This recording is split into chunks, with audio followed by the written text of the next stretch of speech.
Hi everybody. Today I'm going to talk about walking in forgiveness.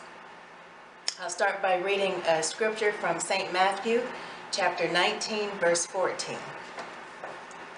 Jesus said, "Let the little children come to me, and do not hinder them, for the kingdom of heaven belongs to such as these." Recently, there was an incident where my younger daughter, Chloe, she wanted dessert, and dessert was a piece of chocolate cake that I had made. She looked at it and she said, "This is too small." And I proceeded to tell her that she needed to just be grateful for the fact that she was able to eat dessert at all. And then she said, "But this is too small." I said, "Well, then I'll just take it away from you, and then maybe you can learn to appreciate the fact that you're even getting dessert, because dessert is not a necessity."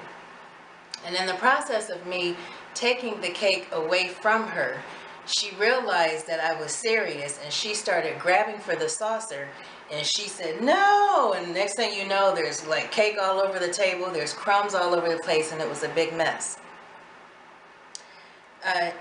Later on that evening, she came to me and she said, "I am so sorry." She said, "And I won't act that way again when it comes to dessert." And she gave me a really big hug, and I said, "Okay, I forgive you."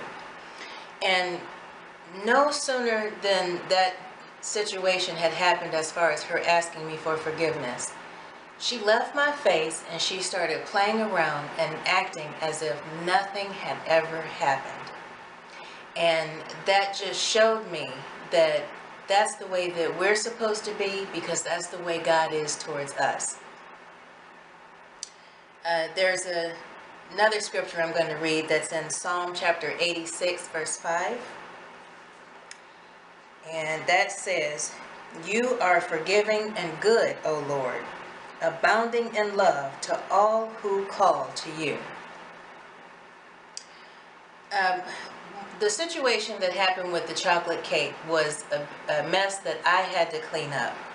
But in our lives, we end up committing sin, and it's God who actually cleans up the mess that's in our lives.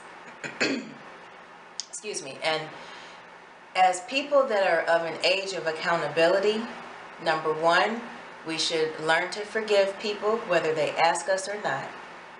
Number two, once we forgive them, we should allow them to actually walk in forgiveness, which to me means don't keep reminding them of the thing that they did that was wrong against, that they did wrong against you.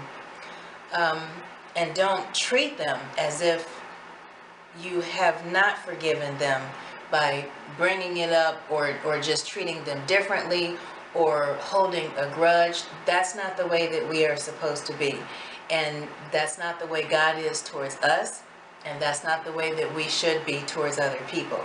So just like my daughter had the freedom of knowing that I forgave her, and she went and played and acted like nothing ever happened, that's the way that we're supposed to be to other people, because that is the way God is towards us.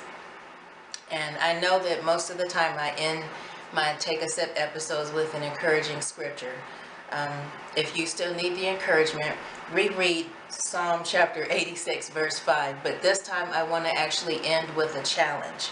And I want to challenge everybody who is watching this to, number one, forgive people whether they ask you to forgive them or not. And number two, allow them to walk in forgiveness.